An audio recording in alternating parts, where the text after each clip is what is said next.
नमस्कार देवियों और सज्जनों, आज हम एक ऐसे विषय पर चर्चा करेंगे जो हर घर का समस्या बना हुआ है।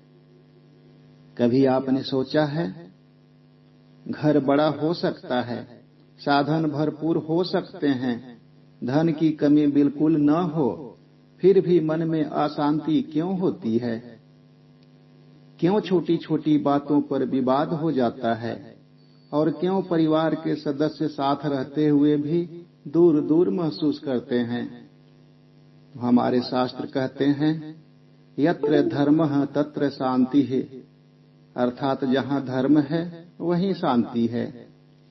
तो आज हम समझेंगे कि घर में अशांति के वास्तविक कारण क्या हैं और उनका आध्यात्मिक समाधान कैसे हो सकता है। तो घर में अशांति का जो सबसे पहला कारण है वह है अहंकार, यानी ईगो। यही वह घना अंधकार है जो आत्मा को परमात्मा से अलग कर देता है और यही सबसे निचली योनि का मूल कारण बन जाता है। आध्यात्मिक दृष्टि से देखें तो अहंकार वह झूठा मैं है जो शरीर, पद, धन, ज्ञान या उपलब्धियों से चिपक कर जन्म लेता है। मैं श्रेष्ठ हूं, मैं सबसे बड़ा हूं, सब मेरे अधीन हैं, ऐसी ही भावना से यह अहंकार पोषित होता है। भगवत गीता अध्याय 16 में भगवान कहते हैं कि अहंकार आसुरी गुण है। जब घर में सिर्फ मैं ही सही हूं की भावना बढ़ जाती है, तब शांति समाप्त हो जाती है। पति कहता है, मैं कमाता हूं, मेरी चलेगी। पत्नी कहती है, मैं इतना काम करती हूं, मेरी सुनो। बच्चे कहते हैं, आप हमें समझते ही नहीं। तो मित्रों, अहंकार संवाद को समाप्त कर देता है। जहां पर संवाद खत्म हो जाता है तो वह घर कलह का घर बन जाता है। आपके घर में कितना भी बड़ा विवाद क्यों न हो, संवाद से उसका समाधान तुरंत हो जाता है। उदाहरण के लिए, दो लोग रस्सी के दो सिरों को खींचते हैं तो क्या होता है? रस्सी टूट जाती है। पर यदि एक ढीला छोड़ दे तो रस्सी नहीं टूटती और संतुलन बन जाता है। तो अहंकार के साथ भी यही होता है। यदि दो में से एक व्यक्ति भी थोड़ा ढीला हो जाए तो वहीं पर विवाद खत्म हो जाता है।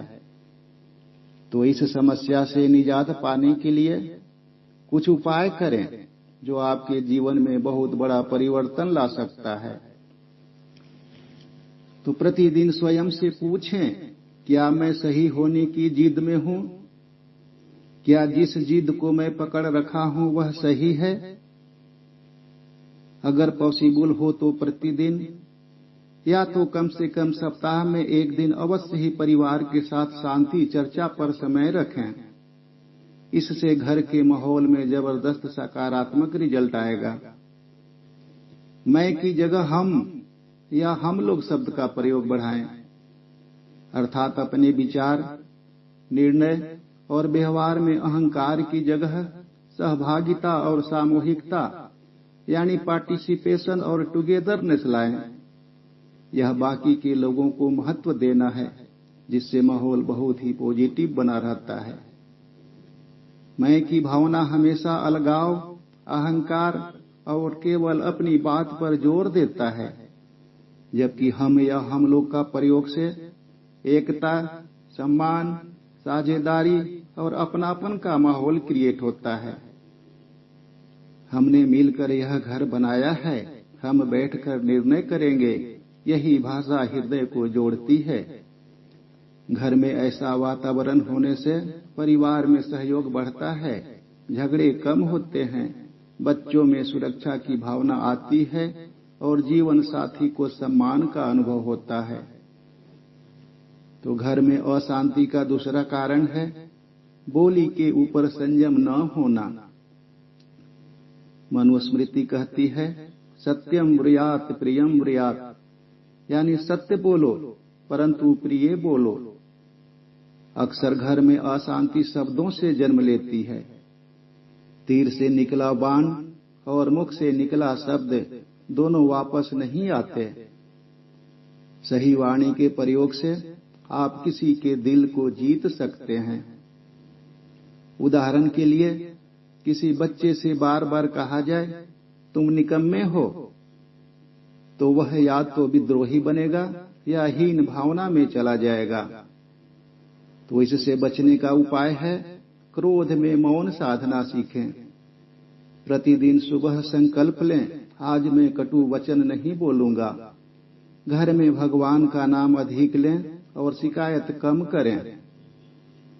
अब अशांति के तीसरा कारण को देखते हैं और वह है धर्म और संस्कारों की कमी। जहां पर नियमित पूजा, जप या सत्संग नहीं होता, वहां मानसिक अशुद्धियां बढ़ती हैं। गीता कहती है, त्रिविधम नरकस्येदम द्वारम नाशनम आत्मनः कामः क्रोधस्तथा लोभः तस्मादेतत्त्रयम् त्यजेत्। अर्थात काम, क्रोध, लोभ ये 3 नरक के द्वार हैं जो मनुष्य का पतन करते हैं। इसीलिए इन तीनों का त्याग करना ही चाहिए। जब घर में केवल भौतिक चर्चा होती है, यानी केवल धन, पैसा, तुलना, प्रतियोगिता इत्यादि का, तब मन अशांत हो जाता है। उदाहरण के लिए, जिस घर में रोज टीवी चलता है पर एक दीपक भी नहीं जलता, तो वहां का वातावरण धीरे धीरे भारी हो जाता है। तो इसका उपाय है प्रतिदिन संध्या को एक दीपक अवश्य जलाएं। सप्ताह में कम से कम एक दिन गीता का श्लोक करें। भोजन से पहले 2 मिनट ईश्वर का स्मरण जरूर करें। तो घर में अशांति का जो चौथा कारण है वह है पितरों की उपेक्षा। गरुड़ पुराण में वर्णन है कि यदि पितृ संतुष्ट न हो तो घर में विघ्न बढ़ते हैं। यदि परिवार में लगातार अनावश्यक बीमारी, बार बार विवाद, आर्थिक रुकावट इत्यादि होती है, तो पितृ तर्पण और श्राद्ध का विचार अवश्य करें। इसके लिए अमावस्या को पितरों के लिए जल अर्पित करें। हो सके तो वर्ष में एक बार श्राद्ध विधि पूर्वक करें। अपने पूर्वजों का सम्मान और स्मरण करें। घर में अशांति का 5वां कारण है अपेक्षाएं, यानी एक्सपेक्टेशंस। अशांति का एक सूक्ष्म कारण है सब मेरे अनुसार चलें। जब अपेक्षा बढ़ती है और स्वीकृति घटती है, तब संघर्ष शुरू होता है।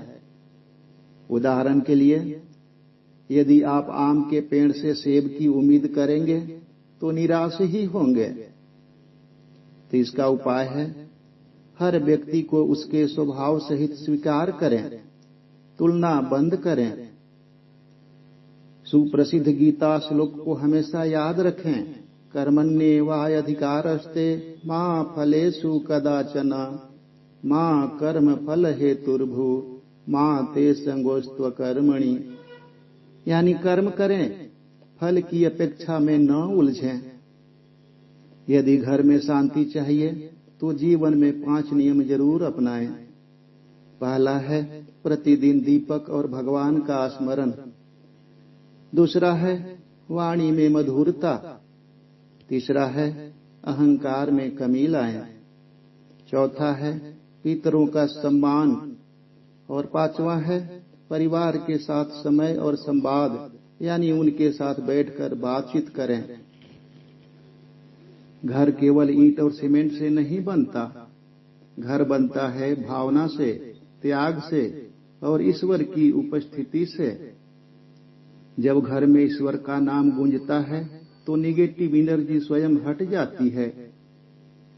महान कवि तुलसीदास जी ने कहा है, जहां सुमति तहां संपत्ति नाना, जहां कुमति तहां विपत्ति निधाना।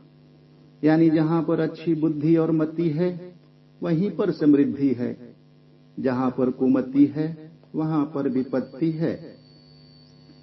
तो मित्रों, यदि आपके घर में अशांति है तो दूसरों को बदलने की जगह स्वयं से शुरुआत करें। एक दीपक अंधकार को समाप्त कर सकता है। एक शांत व्यक्ति पूरे घर का वातावरण बदल सकता है। तो आज से ही संकल्प लें, मैं अपने घर में शांति का स्रोत बनूंगा। ईश्वर आप सभी के घर में सुख, शांति और समृद्धि बनाए रखें। इसी के साथ आज के इस स्वर साधना को यहीं पर विराम देता हूं। मुझे पूर्ण आशा है कि अगली बार फिर से मैं आप लोगों के साथ इसी प्रकार के एक ज्ञानवर्धक सब्जेक्ट पर मनन जरूर करेंगे। अगर यह ऑडियो संदेश आप लोगों को अच्छा लगा हो, आपके हृदय को स्पर्श किया हो, तो कृपया इसे लाइक करें, अपने प्रियजनों को फॉरवर्ड जरूर करें और ऐसे ही आध्यात्मिक ज्ञान के लिए चैनल को सब्सक्राइब अवश्य करें। तो अगले मिलन तक आप सभी को नमस्कार। जय हिंद, जय भारत।